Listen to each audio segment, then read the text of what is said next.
मंडळी नमस्कार. हे आहे उपवनचं तलाव. ठाण्यामधील उपवनचं तलाव आहे आणि वरती येऊर आहे. थोडंसं पुढे गेलो की आपल्याला येऊरचं डोंगर दिसतं. मी येऊरचे पण बरेच आता गोशालेचा पण व्हिडिओ टाकलेला होता. तर हा छोटासा मिनी व्लॉग बनवलेला आहे की उपवनचं तलाव कसं दिसतं संध्याकाळच्या वेळी, कसं आहे. सुंदर अशी लाईटिंग केलेली आहे. आपण नवीन प्रेमात पडलेले लोक असणार तर ते नक्कीच इथे येऊन गेलेले असतील. नवीन लग्न झालेले आणि नवीन लग्न जमलेले पण जोडपी इथे येऊन बसलेले असतात.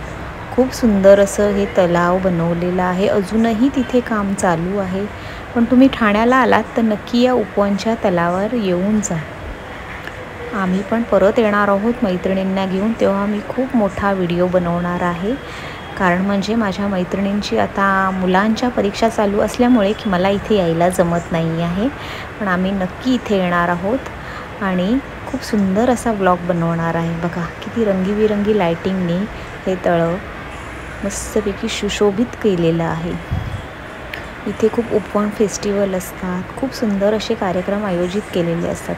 सुंदर ठाणं स्वच्छ ठाणं हे एक त्याचं उदाहरण आहे. तुम्हाला हा व्हिडिओ कसा वाटला हे नक्की मला सांगा. मला तर हे उपवन येऊर हे ठिकाण खूप आवडतं. तर तुम्हीही आलात तर येऊन जा. आणि ठाणा स्टेशनवरनं बस आहे. मला वाटतं 60 रुपये तिकीट असेल का माहीत नाही, पण आहे तिकीट तेवढंच आहे. 60 आहे का 30 आहे काहीतरी. पण बस डायरेक्ट येते, येऊरला पण जाते. तुम्ही नक्की येऊ शकता. तिथे छान असं आहे, सुंदर असं तळं आहे. बघा लोक इथे संध्याकाळच्या वेळी पण येऊन बसतात.